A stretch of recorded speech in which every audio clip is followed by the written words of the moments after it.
show. I'm your host, Dylan Fennell, and I'm joined here by a very, very special guest. But before we get too deep into it, I want to give you a few announcements so you stay in the loop as to what's going on here at Rejoice and Praise. On Tuesdays, we have Tuesday night teachings with Dr. McCoy. Make sure you tune in at 7 p.m. On Wednesdays, we have midweek prayer at 6:30 a.m. And so make sure you tune in then to get that push that'll get you to Sunday, where you're going to receive a powerful word from Pastor White at 10 a.m.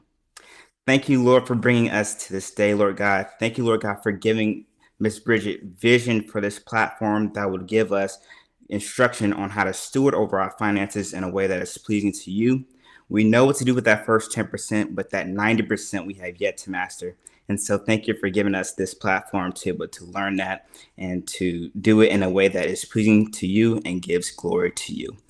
May we have an amazing show with no technical difficulties. May the Holy Spirit fill Miss Bridget and I as we embark on this journey. In your sister's name, pray. Amen. Miss Amen. Bridget, Miss Bridget, how you doing? I'm doing good, Dylan. How are you? I'm doing great. It's amazing to be on the show. This will be my third appearance on the show, so I'm glad that you're having me in the host seat.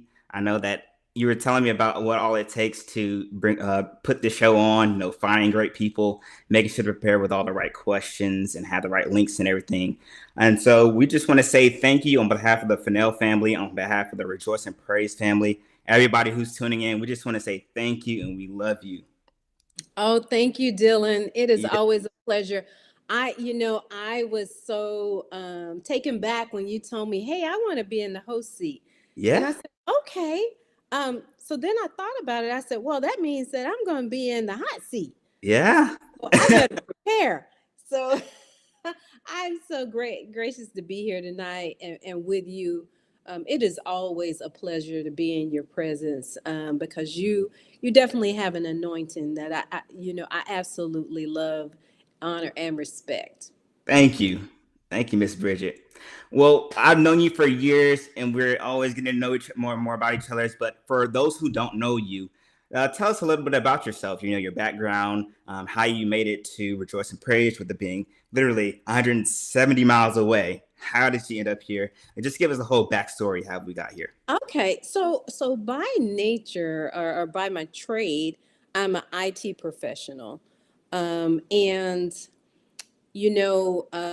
in IT, I've had several roles. I started with a retail company back in the mid 80s, if you Mhm. will. So now I'm dating myself, right?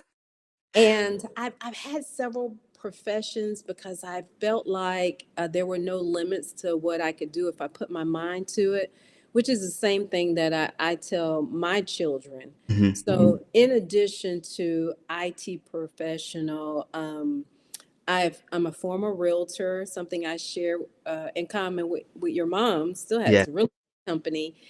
And I also am an author. And in addition to being an author, at one time I had a shoe business. Oh Uh, wow. I was the Tupperware of the shoe business, Okay. bringing shoes to you. You know how ladies love shoes. Yes. Um, I'm an investor and I'm a mentor, and I'm a notary. And I'm embarking on yet another charter here in the near future, that I'm looking at becoming an international notary so that not Okay. only notarize, your local documents, and Hmm. then I'll be able to do financial documents and things like that. So that's my new venture that I'm studying for. Okay. Hmm. Awesome. That's awesome. Thank you so much for that. One thing I want to dive into is, written multiple books. And so I really want to know, like, what inspired you to become an author? So I've always been interested in writing, Hmm. and it really was my mom who was my first educator, and my mom always loved education and always instilled in us you never stop learning. Right. And so she was a director for Head Start, and she loved what she did. She had a passion for what she did and for children and for people. and she always loved giving back. And so, in honor of my mom, since I lost her in 2015, I've always wanted to write a children's book. So I Yes. put the post-it on my mirror, and my mentor would say, "Hey, I'm a spiritual mentor, would say, Hmm. there's a book that someone hasn't written. There is a new line of business someone hasn't done yet." Hmm. So I'd write this, post it, and when I cleaned the mirrors, sometimes it stayed, sometimes it came down. And when COVID hit, I did a lot of amazing things with COVID. I was traveling and I decided, hey, I'm going to finish the book. And so on that trip, I finished my first children's book. But what I didn't realize, Dylan, it was so much more than just writing the book. So Hmm. now you've got to publish the book, you've got to Yes. illustrate the book. And Hmm. wow, I said, there's so much into it. We see the finished product, but there's so much that goes into it for the author. Yeah. And it was an amazing experience. I had a lot of people that influenced the book. Hmm. And not only for my mom, but my grandson is my heart. So Yes. Caden, everybody knows Caden. He's a shy, he's a very shy guy, but heart is very, very big. So my first book was Caden's Blueberry Surprise, and Okay. it really is all about giving back and how we take on the responsibility of loving and doing for others. Yes. And so that's how I got into writing. It really was in honor of my mother. And the second book was about moms. And the second book is My Mom is Awesome. And there are so many wonderful mothers, and I glean from everybody that I meet. Hmm. And like I tell your mom, I absolutely love the way you parent. You get behind your children and you tell them there's nothing they can't do. Right. Similar to how I rear my children, but you guys have such a great connection. And so that book is in honor of her, my daughter, who's a single mom, but an awesome single mom, and the great things we do and how we pour love into our children. Uh, Yes. and that's what that book was all about. Awesome. That theme of loving and doing for others, I see that in you every single day. It's something that you really live out, and so taking that from your mom, I can see it. I can see it, and especially what you're doing at the Morehouse School of Medicine with their pipeline program, what you're doing for the children there. Can you explain some more about that and what you're doing there? Because you're doing some amazing things. Sure. So I've had the pleasure of partnering with some amazing people. And so the pipeline program really is in conjunction with the financial freedom, because being a trustee for Rejoice and Praise, one of the things we do is we want to do things with our community. So looking at our community, what is the need of the community? And what we decided to do on the board was connect with the local middle school in Louisville, to see what were the needs for those children. And there's a great need for tutoring, math, reading, Mhm. science. And so I said, well, I've got a partner at Morehouse School of Medicine. They have a pipeline program. Let's see if we can make that connection. Yep.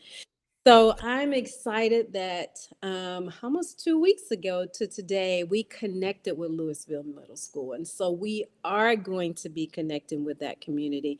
Not. And I definitely want you to be on board, because you and I talked about how do we empower our children with the knowledge we have about finances, right? I Right. think, Dylan, one of the moments that was an aha moment for me was I was having a conversation with my son, and we were talking about saving, and we were talking about stock, and he said, I wish I'd learned this in school. Yep. There it is. And I took that as, you don't have a financial class in school, Right. right? So your financial teachers are your parents. We are Mhm. your first financial teachers. And Right.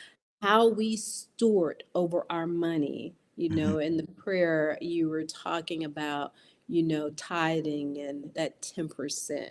Yeah. And we don't share that with our children. They may not get that. Right. So I took that as, wow, I'm your mom and I'm teaching other people. Have I missed something here with my own children, right? Mm-hmm. Right. And so we sat down and we talked about it. And one of the things from a financial standpoint, him being a student and being an undergrad, we had an awesome opportunity for him to get a scholarship, right? Mm-hmm. So he got that scholarship, but we would go to visit in Savannah and we'd say, well, what do you need, right? You're a parent, you're on campus, you want to make sure your child's taken care of. Mm-hmm. He goes, no, I want to live like a struggling college student. And he would always say that. And he there was one time, and I'll never forget, he was okay with me giving him $150. I'm like, you sure that's all you want? Uh-huh. And he said, yes, that's all I need. I'm a struggling college student. I'm okay with that. So if I were to look back at that, I wish that I was taking that opportunity to save for graduate education and also medical school. Right. But you can't look back. There's a reason why the front windshield is bigger than the rear view mirror. So, Mm. just making sure that, hey, because he had this opportunity here, how can I divert what I would have spent on his undergrad to a graduate program if, because that was his choice. And Right. he knew at 5 what he wanted to do, that he wanted to be a Mm-hmm. doctor. So that was the one thing I thought about. The other thing, as I was talking today with some of my employees, was I wasn't a fan of, using financial aid to its fullest. And I got that from some of those that mentored me. And what happens a lot of times, Dylan, for our students is they get the finances to take care of their classes, and then there's the extra money. Okay. And what did the young man told me today? He said, "Well, I wish someone had told me what you told your son." I said, "You will not use a penny more than what Right. you need for classes, and then you're going to give them their money back, right? Mm-hmm. You give them the rest of it back, and that's how you're going to reduce that student loan debt, because our students are graduating with a substantial Yes. amount of debt, right? And I don't want that for my children. I don't want it for my son. I don't want it for Mm-hmm. anybody. We can help Right. it. Mm-hmm. So he would give the rest of the money back. But what my employee told me, he said, I wish somebody told me that, because I was, what he call it, balling out with the money. And I Yeah. said, Yeah. but it goes back to, if someone had shared that with that young man, maybe his circumstances would have been different when it came Right. to, his student loan finances. Because, Dylan, my mom told me that she would help me with the books and Uh-huh. that I would pay for my education. Right. And she said, you won't get a student loan either. And I was like, well, that's what they have them for. And she said, no, you can pay for it. Right. And so I did. I paid for it at the time, and then she paid for the book. She held up her end of the bargain, and Mm-hmm. so that stuck with me a little bit. If you don't have to use those finances, don't use them. Mm-hmm. It's only what you need, because at the end of the day, that money that you may have used um, for other things, you still have to pay it back, and then you're going to pay it back with this high interest rate. Now, there's some legislation that may help us out a little bit there nowadays, but for the most part, again, we have to be good stewards over whatever finances we have and Right. financial debt, right? Yes. Yeah. Yeah, so that piece that the man was saying, it's like I wish somebody had told me that. Is was that really like in being the answer to that, you being the answer to that, and then letting people know, man, things to look out for in the future. Was that really one of the driving forces to creating this financial freedom show? Was to, hey, let's bring the best experts in here. Let's bring people from a diverse backgrounds to make sure that people know what to do and what not to do. Right. Well, I will tell you, Dylan, one of the other things that came about with the pandemic was I joined Rejoice and Praise. And what Okay. an awesome church family I have. I'm so thankful because I've learned so much. You know, yesterday was Tuesday night teaching with Dr. McCoy, and you just get so many wisdom and so much wisdom and so many nuggets from those teachings. Mhm. And so try not to miss them. And if I'm a little late, at least I got some of it, you know, and Yes. I go back and look at the rest. But um, the church was in the middle of talking about finances and how to budget and, you know, how to ask yourself, is it a need or is it a want? And I Yes. happened to be talking to one of my relatives who was sharing that with me, and we laughed about the pair of shoes that is it a need or is it want? Well, let me think about that for a minute. Well, part of me says I need them because I don't have a pair like that, but really it's just a want. And so we Right. joke about that. But the pastor and first lady both separately asked me about financial freedom. And they said, because you're in finance, right? And I said, no, Mm-mm. but that's not my thing. Right. And so I think by the time the pastor asked me, and I was like, where did they get that from? So having a conversation with my dad, I said, Dad, I don't think they have the right person. They want me to come talk about finances. And he goes, there's a reason. Yeah. There's a reason. And so then I talked to my mentor and I said, are they sure? And you know, God is funny at how he does things, right? Right. So my bestie and I, Anita, who's on tonight, I said, that's who you want to talk to. So see, I'm trying to divert it. God's giving me an assignment. I'm trying to give it to Anita. And so Uh-oh, we had a technical difficulty. She will join back here shortly. sorry about that. I'm gonna drop my camera for a minute. And let me tell you about some of the things she's done. So I told the pastor, he said, well, can you all come on Monday? And so we did a few Mondays together. And then the Mondays turned it from weekly to bi-weekly. Um, and so um, that's how I got into financial freedom. So then she and I looked at each other and I said, you know, I'm running out of content, you know, because we could talk about ourselves, but then at Right. some point, you know, we stopped talking about ourselves because we're Yeah. running out of content. So I said, you know, there are so many people that I know that are in my network that are doing Mhm. fabulous things. Take you, for example. I brag about you all the time because I'm Thank so you. proud of you and your story about, you know, your car wash business, right? Yes. You wanted a job, so you created one. You created your own opportunity, right? You Yes, did ma'am. research and, you know, you cultivated your customers and Hmm. sent flyers out. And I thought, wow, I'm so impressed.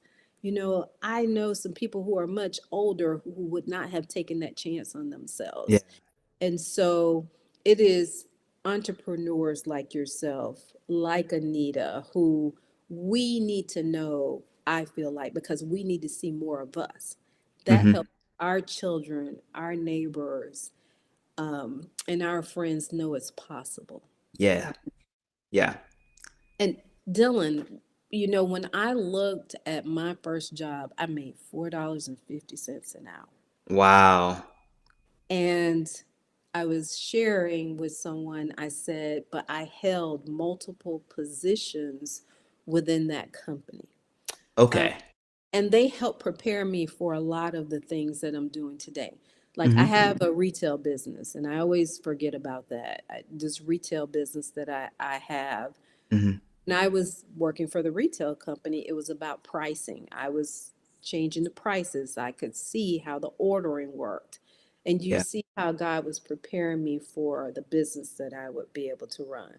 Now, I'll Right. tell you, my inventory tracking is a little shaky. Okay. Working on that. It's a little shaky because, Yeah. I do Poshmark, and sometimes when I'm out there looking for what did I do with that Hmm. pair of shoes, I'm still working on that. So just when I get that together, Right. I'll have another challenge, but I'm For- okay with that. Yeah. Yeah. So those are the things. That's the driving force, and to help people to see that they too can do some of the things that I've done, you know. And one of the things you asked me was, what would I tell my 22-year-old self? Yeah. I had to think about that for a minute because at 22, wow, don't give up on yourself Hmm. and never stop learning. Yes. Because it was during that time at 22 that I was like, well, now I have this job Hmm. and I'm making money. And I put school on the back burner. Okay. And so I put school on the back burner. My mom wasn't happy about that, but Hmm. that's how I saw it, right? But remember, I said she was really big on education. Hmm. Well, in my late 40s, I decided to go back to school. And Dylan, I think in the first 3 weeks, I quit 3 times. Uh-oh. But I had friends that said, you can do this. I Right. said, I really can't. I don't think I'm cut out for this. I've gotten too old. And we're going to just put the school thing away and not focus on it. But I called my cousin, my lifeline, who had done it at an early age too. And Uh-huh. I said, Karen, how did you make this happen? Because I'm a bit overwhelmed. And she laid out how I should look at school and when things were due. And then she said, um, and Dr. McCoy said, late 30s for me, yay, but you did it, you did it. Um, and she laid it out for me and she made me feel comfortable. I'll never forget sitting in my living room listening to her, and she gave me the courage to keep going along with others. And sometimes I look back and don't know how I worked 50, 60 hours a week and still went to school and Right. finished. But one of the things I wanted to do was that was so important to my mom. Hmm. And I was telling somebody and I said, well, I'm going to talk about that tonight and they'll hear the crack up in my voice. But education was so important to her. And Hmm. Dylan, when we lost her, the day that we laid her to rest, my nephew got his master's. Wow. And my son got his undergrad.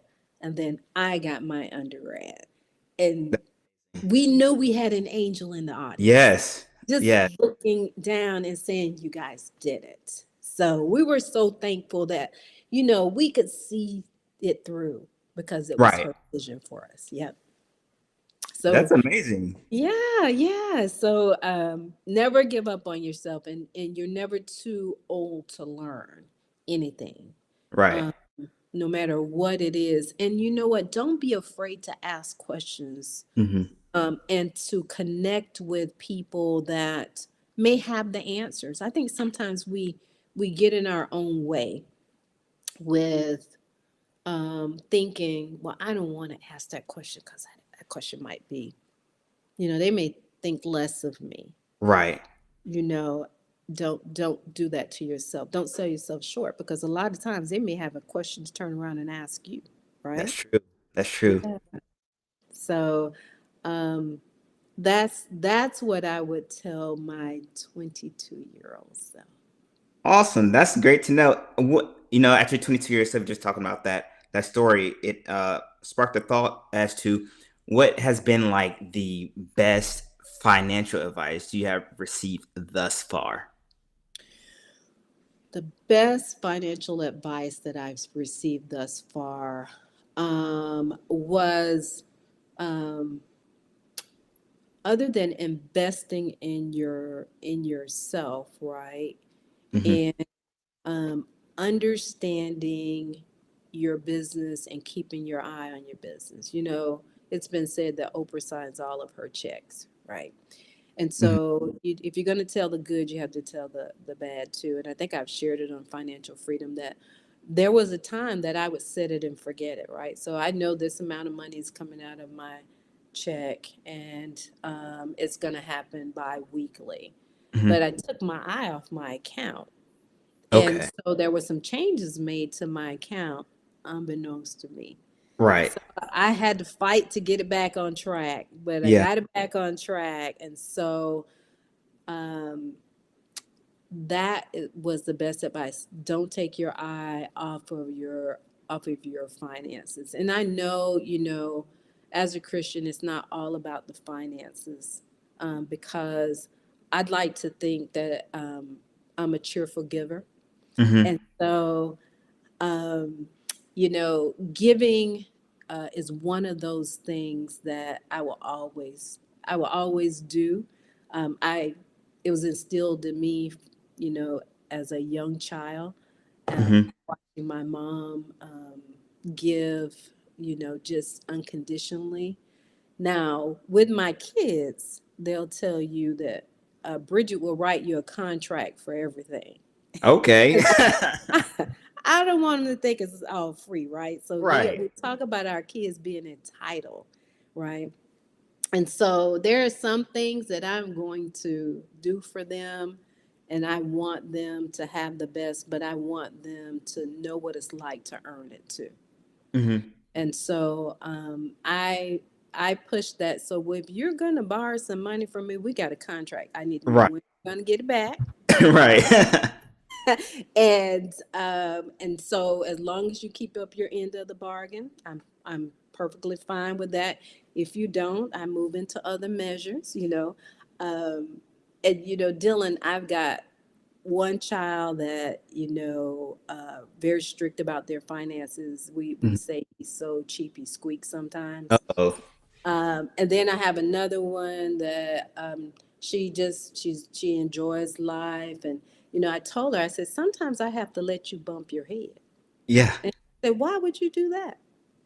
And I said, because sometimes that's the only way you learn, right? Yep. And because I'm a parent that I want my kids to know that failing is okay. What's Yep. not okay is if you don't get back up Right. and try again or try something else again. Yep. you know. Yep. And in the comments, I see 50. It was also somebody else. Sister White was 50 for her Okay. and was graduated with honors with a 3.75 Wow. GPA. That isn't that awesome? Yes, ma'am. Yes. And Dr. McCoy 3.76. Look at these honor. Yes. Oh wow, that's fabulous. And I'll tell you, it was a competition for me and my son because Okay. I was graduating with honors. I wanted the ropes, right? Right. So my GPA was higher than his. So remember that. He might be the doctor, Okay. but my GPA was higher than his. Yes. We love And that. so, Some healthy uh, competition. healthy competition, Healthy Dylan. competition. Absolutely right.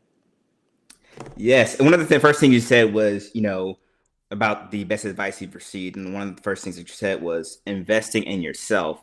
And so if a lot of people ask, what should I invest in? Should I invest in the real estate market right now? What stocks should I invest in? What cryptocurrency should I invest in? What other assets should I invest in? And so what I like to tell like a lot of the younger kids is invest in yourself now. Instead of investing in outward, invest inward, and that'll have a priceless ROI. Yes, Dylan, you are so right. I was telling the story today. I guess you guys say you had a lot of stories today, but I was preparing, right? And so Hmm. I told the story of how when you learn those life lessons. I moved to Georgia from Florida. I Okay. took a job in Kennesaw, and at the time I lived in Decatur Okay. for a 20-cent increase. Wow. Dylan, I moved to a state that had Georgia tax, state tax. Right. Florida didn't have state tax. So they Right. took back that 20 cents. Wow. Daycare was as much as my mortgage. Mm. And when I tell you I had one challenge after another, but it made me stronger. Every Hmm. time there was a challenge, I met the challenge and made me stronger. And the Yes. story I was telling was I moved here, I supported a line of the business. that did purchasing and receiving. And so Mhm. when I moved to the corporate office, they said, we need someone to support this initiative. And you've actually been a part of the team for the last 6 months. We would like for you to be on the support team. I said, okay. Mhm. Yeah. No one shared with me how to negotiate your salary, Mm. right? So I sat down in this room full of guys, and we had a great interview. And um, I gave them a dollar figure. Right. They said, okay. I left out, when I tell you I was devastated, I knew I sold myself too short. Mhm. I didn't Right. do my homework. I didn't know I should do my homework. Mhm. And when they accepted the first offer, I said I was worth more than that. Right. So that was one time. The next time was I uh, received more responsibility. I moved into another leadership role, and my salary didn't align with my responsibilities. Mhm. So nervously, this time I talked to someone. I talked to my mentor, and he said, "So what you're going to do is your homework. You're going to Yeah. see what that role pays." Mhm. He said, and this is your conversation you're going to have with your leader. Your responsibilities no longer, or your salary no longer aligns with your responsibilities. And he Mhm. said, be prepared for what you think your salary should be. Right. And he said, and what you will settle for. He Mhm. said, too many times as African Americans, we don't sell ourselves well. Right. And it took me a minute for me to digest that, right? Right. So when I did my homework, and I went back before I met with my leader, and I said, "Now, I'd like to role play. This is what I'm going to say." He gave me some tips, and I went in, and Dylan, the look on my senior director's face was shock, because he couldn't believe, one, I was coming in having the conversation, because Right. sometimes we go along to get along, right? Yeah. Yes. And he said, what you've laid out here, you have a very valid point. Let me see what I can do. Mhm. And he came back, and they gave me one of the largest increases that Wow. I've had in my career. Wow. And so um, I say to people, know your work, know your worth, Mhm. know what the job pays, even if you're self-employed, right? Right. My girlfriend Anita, she knows how much you're going to pay her for her services, Right. right? And I love that about her, right? So she gives me drive. We are great for each other, because you should always surround yourself with people who are going to push you and who are Mhm. going to motivate you. Right. So now when I talk to young people, and we are in the interview process or after the interview process, I coach them, right? Yes. But Right. it might be the only time somebody has ever given them some advice Right. about how to sell yourself. Don't be too eager to take the salary going in, Mhm. because you can't get there and 30 days later decide you need a pay increase, right? Yeah. Right. So you have to know what that is and what that salary should be for that position, going in. And sometimes you'll take a little bit less, but be educated on it. Right. And I'm available. If you ever want to bounce anything off of me, I am available to have that conversation with you, because or anyone, because I Right. learned from those experiences, and how you sell yourselves and others. Young man walked by office the other day. They will sell themselves, and they will tell you what they expect in terms of a Mhm. salary. And Right. so I made it my mission to help young people in that avenue, um, how do they negotiate and sell themselves, and how do you look at the market and what the market bears for your skills and talent, because your Right. talent, you have something to sell within yourself. That's how you Right. got to look at it. Right. And I'll leave you with this on that note is, when you leave, those individuals who are interviewing you should feel like, how did we get this far without her or him? Right. We have to have them on our team. Hmm. And that's what we have to help our children with, how to sell themselves. Hmm. Because sometimes they get frustrated after they've been in a job for a while and they don't know how to negotiate going in or negotiate once they are in. Right. And that's so important. Like you just said, we have to learn the importance of selling ourselves. But the first thing about that is knowing our worth, like you Yeah, said. And uh, a lot of us didn't really know, I guess, going into jobs that you could even negotiate a salary. They think that little first number is that number. You either take it or leave it. They think that the only place you can negotiate is a flea market. And so I think that, a lot of us are getting we're getting really good at that kind of thing. At least our age group, where we're going in with a number. Maybe if it's like really high, like it's above what they offered us beginning with, and then they'll be like, okay, no problem, and he'll be like, dang it, I should have done a lot more than that, because that's it's like it. you had that high number, and it's like, okay, they brush it off like, okay, that's no problem. Then you're like, dang, I sold myself short. Right. Absolutely. And, you know, don't be afraid to ask, Right. but say it in such a way that you leave a door open if that salary is negotiable for you, Hmm. right? And then once the other thing about, you've laid the foundation with the salary, right? And we talked about giving our tithes and offering and then our investment in our future. I love a lot of the beautiful people in our congregation because they're retirees, right? And Okay. so going in, we don't think about retirement right up front, but that Hmm. 401k match is very important. And Yes. that company that gives you stocks, that's important.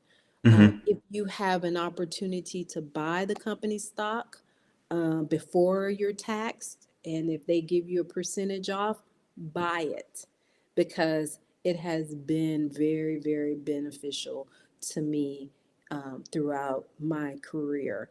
Um, but one of the things that I talk about and I sit down with people and mentor them on investing in themselves and, their financial investments. Sometimes I'll say, start small. So, I Right. have a group of guys that work with me and they want them to start big. And I said, no, no, no, you got to make it bite size, right? Hmm. So give me $50. So don't get your nails done every week or every other week. You Right.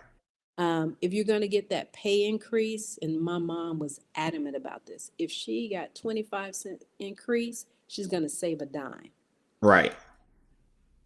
That's paying yourself as well because you're Hmm. paying into your future um, when you do things like that. So when I would buy the company stock, when I would participate in my 401k, 403b. That's what that's all about. And sometimes you have to squeeze yourself a little bit, Dylan. Hmm. But after a few checks, you don't even feel it anymore, right? Right. So it's just like the tight sweater. I think you stretched it out a little bit, so now it feels comfortable, and you can't miss what you didn't have. Right. So that's how I look at it, and you continue to add to that what you are contributing to your future.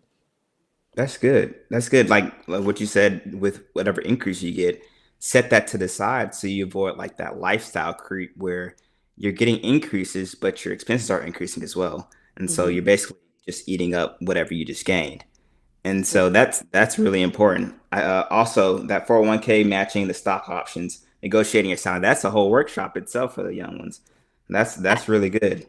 Absolutely. And that was one of the things you were talking about, putting the workshop together for the young people, helping them to understand the expenses. And, Hmm. I love what you do during the holidays where you take them shopping, but you make it so much more than a shopping experience. There's a learning experience there. And I know someday one of those students is going to find you and Yeah. thank you for that opportunity that you put in front of them. Not only did they get a chance to spend that $100 and get all of their supplies that they needed, but they learned a lesson in the interim, and Yes. that's fantastic. Yes. Thank you so much. So you seem, I know you're super humble, you're very selfless, you're grounded and everything. What I really want to know now is what is your definition of true financial freedom? Financial freedom for me is being able to take what I've learned and see how I've helped others gain that freedom, Yes. right? So I bumped my head along the way. I Mhm. made some bad mistakes. I made some bad investments. I've kept my eye out for my finance sometimes, but I Mhm. made some good decisions too. And financial freedom for me is my ability to share and pour that into someone else. So Yes. that's freedom for me, and it doesn't have to sometimes be anyone that I know. Like I'm in the Mhm. supermarket the other day, and I'm telling the young lady, you know what? I was like, "How are you doing today?" She's like, "Oh, I'm doing fine." I say, You're doing great because you're working, you're earning money." I said, "Here I am spending, right?" Yep. I said, "So that's the difference. You're making the money, I'm spending the Yeah. money. I need to readjust." And so we sort of laughed about it. But Dylan, it is those things that I want to leave as a legacy, and that would be financial freedom for me because um, I guess I didn't realize how much our community needs to know some of these things, right? Mhm. And someone gave it to me, and so I just want to pay it forward. And that's the freedom for me, Yeah. to be able to pay it forward because someone did it for me. Um, I listened to the guys who were talking about investing. I didn't understand it. And someone took the time to draw on a dry eraser board for me to help me to understand the how to invest, and then um, what to sell if I'm going to sell any of those Mhm. investments, how to look at my taxes from that perspective. So the freedom is me being able to share that with someone else so that they get that wisdom and those nuggets that were shared with me. And then I guess the other thing is I never want to stop learning. Right.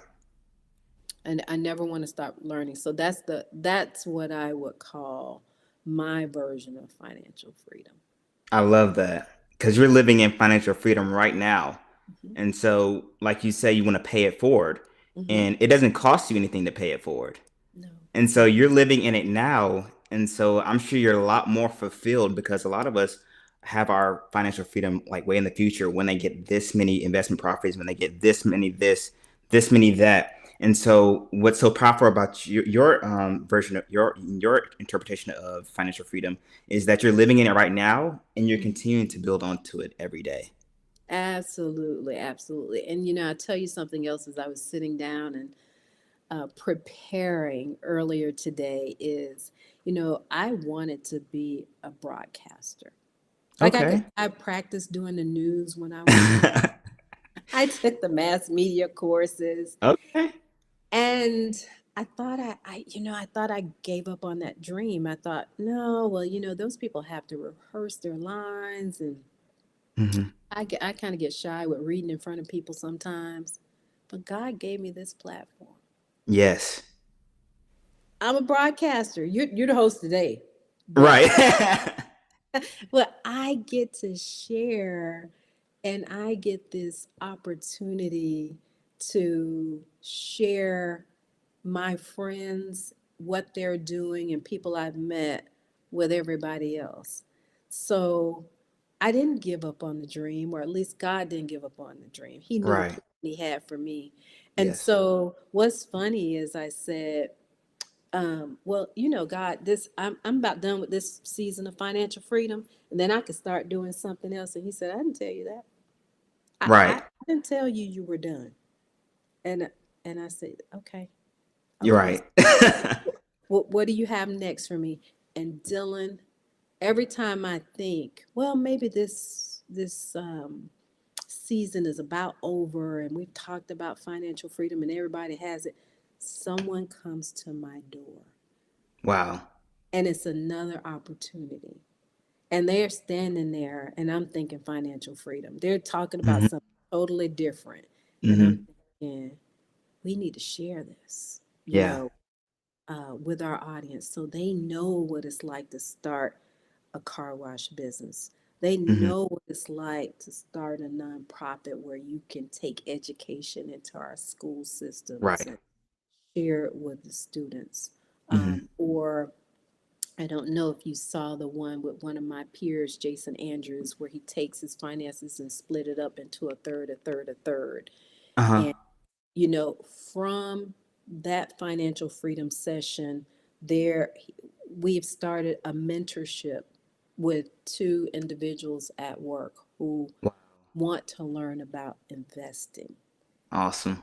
and becoming financially free. And Hmm. so it literally is a lunchtime financial freedom where we're sitting there. And I'm sitting there because I connected the two with Jason, but I'm learning so much. Hey, Heinz ketchup, we're looking at that stock and we're breaking Hmm. it. And we're looking at how do we buy stock where, that can be competitive with each other, like Dollar Tree and Dollar General, right? Hmm. So, me being frugal, I bought the Dollar Tree. Well, they were only about $7 difference. Now you look at the difference, it's $100 difference per share. You Right. Healthcare entities is another one that I'm looking at home improvement. You know, well, I was ingrained in Home Depot, Right. but I bought some Lowe's, right? Okay. And so looking at those things and those types of stocks and continuing to buy. I have what's called a drip account. Okay. And so $50 goes in that particular account, and it's my play account. And so I'll go in when I have what I think is enough, and I'll go in and I'll buy some stock. Uh, Okay. or I'll say to those people that are in that mentor thing, well, let's buy three, right? Because I Hmm. want it to be tangible for them. Let's just buy three shares, right? We own three shares. The first Right. time I bought some McDonald's stock, my son thought I bought a McDonald's. And I was like, huh? Because he Yeah. thought, oh, I have a job. And I said, a job, honey? What are you talking about? He said, you said you bought some McDonald's? And I said, no, no. I mean, I bought McDonald's stock, not Right. McDonald's. Yeah. No. But, Yeah. Dylan, we talk about investing in our future. He was like you, but he was a student athlete Hmm. and trying to get a job. And this is why I say he's like he was trying to get a job, but he was trying to, continue his basketball because that netted him a scholarship. So Right. I purchased a cleaning business Okay. so that he could work and earn money. Right. Now, sometimes I think I worked a little bit more in the cleaning business than he did, but Okay. it was a way for him to earn money. And once our kids earn money, and they see that they have money that they can make their own purchases, it changes their outlook about Yes. finances. Now, if I were to go back in time, I wish I had sat down with him and said, okay, now let's create a budget so you see where your money is going. Hmm.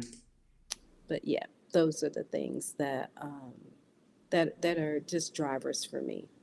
Okay, awesome. I know you said you use your drip account to invest that stuff into stocks and things like that. What other things are you invested in? So, of course, the Amazon and the Apple, um, and now when the stock is low, it's the time to buy, right? Hmm. And I'm a buy and hold. I'm not necessarily a buy and sell Right. uh, type of investor. And so, Amazon, Apple, a little bit of Nike. I dabble in a little bit of everything. And then, you've got to look at what's happening in the economy and what's around you. During COVID, Clorox, right? Right. Since Right. people are cleaning, wiping everything down, that's you look at. And it's done very well. Healthcare is another area uh, Hmm. that, I'm looking at. Okay. And researching more about. I have some healthcare stocks, but looking at more of those and seeing if I want to diversify a little bit more. Okay. Are you investing in any real estate? So I earlier on did a lot of real estate investing. In fact, my partners and I, we first started out with doing flips. Funny story. We bought a videotape that we were all three supposed to watch, and Anita, I don't know if she's still on, but we were supposed to watch it while we were on vacation because we were going to start flipping homes. Okay. Dylan, two of us fell asleep and Uh-oh. never watched the video, but Anita watched the video to the end. So when we Uh-huh. woke up, so we were like, well, just tell us about it. And so that morphed into we were investing in rental properties. Okay. And so we did that for a while, and it was lucrative. Oh, she's still here, and it Uh-oh. paid for trips and all that. But she still talks about that how we went to sleep. Okay. She said, "I looked around and you two were asleep. We were supposed to be Yeah. looking at this video, and so we learned how to invest uh, Hmm. in real estate so we can flip these homes." But when I tell you, I am so proud of her. She just took the real estate market by storm, and she found her niche and just dove in it. Um, and Dylan, the one thing, as we talk about freedom and Hmm. network and surrounding yourself with people who are going to push you and motivate you, I am a Hmm. firm believer in that. Right. Yeah. Thank I don't want to be the smartest person in my you. circle, Right. right? I want to be a contributor, but not the smartest one in my circle because I want to continue to grow and learn. Hmm. That's good. That was some really good advice. The future seems bright for financial freedom, the whole brand itself, because it seems like it's a brand now, like the whole financial freedom thing. To where whether you're partnering with a pipeline program or a middle school or anything like that. And so your yes, your obedience to God's call, you said, I'm not done with it. You try to tap out, you're not done. So what's in store? What are some things that we look for, like we can look forward to? This is one of my last questions. What's something that we can look forward to from the financial freedom as a whole? So I think in the future with financial freedom, I would love to dive into our younger audience, right? Because that's our future. And Yes. how do we connect is what I want to say with our younger audience, right? And our older audience as well, but that connection so that they have a solid foundation for financial freedom. How are we teaching them? How are we helping them learn as they are coming up, right? Hmm. Because if my thing with financial freedom and how we move forward is if we can start young, our results will be better when they get older. And that's my Right. prayer that they are, because we've educated them on finances, how to negotiate, how to sell Yeah. themselves, uh, Yes. how to invest in their future. Hmm. So That's that's, good. oh, thank you. I love that. That's amazing. You're so humble and caring of others. I can just every question you have involved others in it, and so I love that. Oh, thank you, Dylan. I Yeah, see that in yourself too. thank you. Giving back and caring, and that's what it's all about. God wants us to be cheerful givers, right? Yeah, And so the more I give, I know it's going to return to me. yeah, So right, I don't worry about it as much. right. All right, so that was all I had for you. Anybody in the chat have any questions for Miss Bridget? Anybody? Anything you want to ask? We appreciate you coming on, and I appreciate you inviting me on to host this call, this session. I had a great time. Dylan, you are invited back anytime to Yeah. sit in the. Let me just tell you, um, you know, that's funny. You see Anita, she's calm when in the storm. Yeah. Sometimes. Anytime you are welcome back, you want to be a host. I'd love to do a panel with you, some of your friends, and let's think about what we can do. Right. Uh, and I'd love to have you as a partner in that. Yeah, of course. This is a whole brand now. You've already started, and it's only up from here. I could see us doing it in person, doing in-person podcasts and things Mhm. like that, video series, all that good stuff. So I can already see it. The vision's there. Yeah, some workshops and things like that. Right. Yeah, Yes, ma'am. that would be totally awesome. So I have to tell you, after your last session, we were batting around and we call you Pastor D or Pastor Dylan because we said you gave us a sermon and it was absolutely awesome. Keep doing what you're doing. I so love the work that you're doing in your community. Thank you. Yeah, my mom called me. I don't know. She was trying to decide on what she would call me, Pastor D or whatever it is. But that's the same thing. The same conversation y'all had. We had the same conversation too.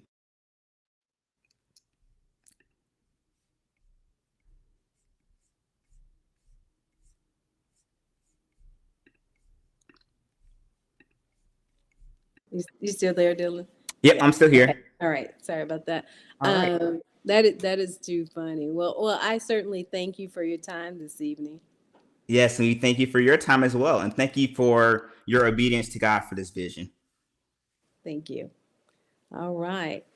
Well, with that, we're going to go ahead and end Financial Freedom. You all, thank you for joining us this evening with my wonderful host, Mr. Dylan Thank Fennell. All right. Have a great night.